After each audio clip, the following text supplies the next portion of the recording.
Ça va. Bonjour, nous allons parler aujourd'hui de l'évangile de Jean. Alors, on trouve dans la Bible que les quatre premiers livres du Nouveau Testament sont quatre évangiles, Matthieu, Marc, Luc et Jean. Et on va voir ce que veut dire évangile et pourquoi est-ce qu'il y en a quatre. Évangile veut dire bonne nouvelle, ça vient du grec euangelion. Et c'est bon, comme euthanasie, éloge, bonne mort, bonne belle parole, un éloge. Et donc l'évangile nous apporte une bonne nouvelle. On va voir en quoi est-ce qu'elle consiste. Et donc pourquoi quatre évangiles? Eh bien, de la même manière qu'en Ézéchiel, il y avait quatre animaux, quatre êtres vivants qui étaient dans cette description faite de Dieu et qui avaient l'apparence d'un lion, d'un bœuf, d'un aigle et d'un homme.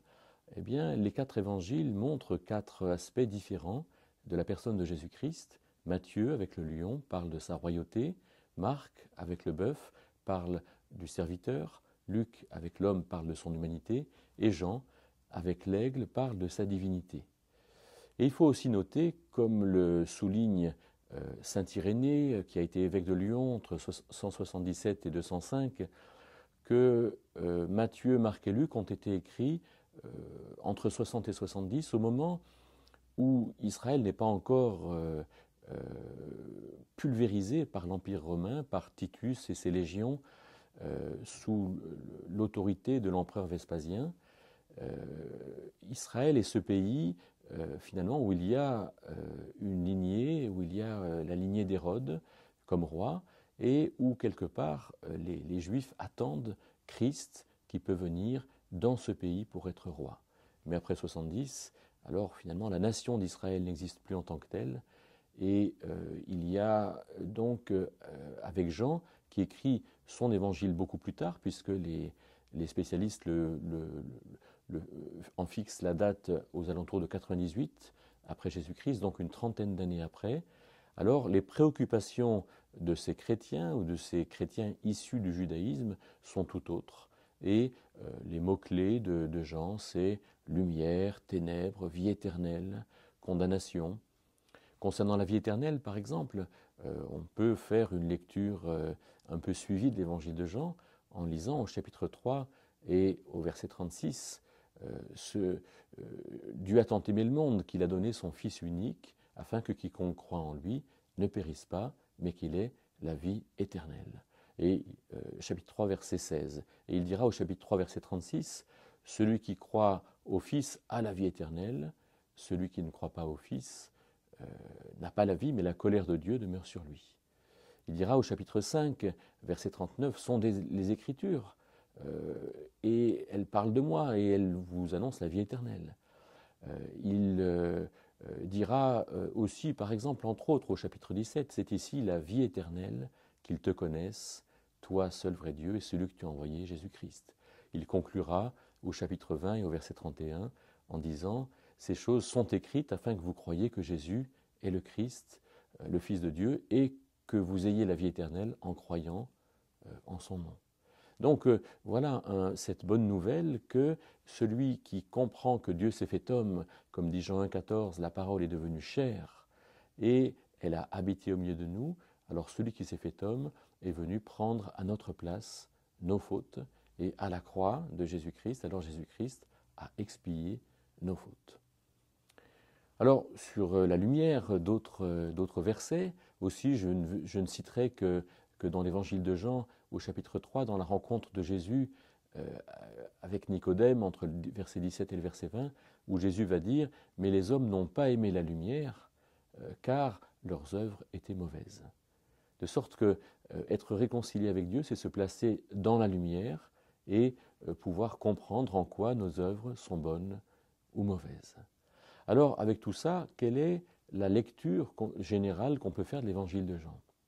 Eh bien, c'est un peu comme la lecture de l'entrée dans le temple, dans le tabernacle, avec le parvis, le lieu saint et le lieu très saint. Le parvis, c'est là où tout le monde peut venir. C'est quelque part là où s'approchent de Dieu ceux qui veulent s'approcher.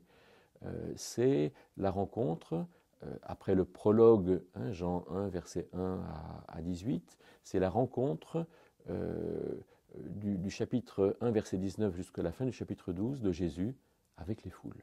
Une première grande partie dans laquelle il rencontre des personnes de manière individuelle. Au chapitre 2, Nathanaël, au chapitre 3, Nicodème, au chapitre 4, la femme samaritaine, au chapitre 5, cet homme paralysé, etc. Au chapitre, on pourrait dire au chapitre 9, l'aveugle aussi.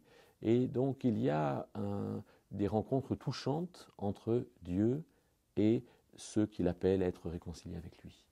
La deuxième grande partie, le lieu saint, c'est le chapitre 13 jusqu'à la fin du chapitre 17, où Jésus est dans l'intimité avec ses disciples et il va leur dire, il va instituer la scène, mais qui n'est pas présente dans l'évangile de Jean, mais il va leur dire qu'il va partir, hein, en parlant de sa mort, mais que le Saint-Esprit viendra et qu'il conduira donc tous les chrétiens dans le chemin qu'ils doivent prendre, et notamment dans la vérité. Donc on voit comme Jésus s'occupe des siens avec un message spécial. Jean 14, qu'il ne s'inquiète pas, qu'il va revenir. Jean 15, qu'il faut que les disciples demeurent avec Dieu, avec Christ. Jean 16, toute la puissance du Consolateur.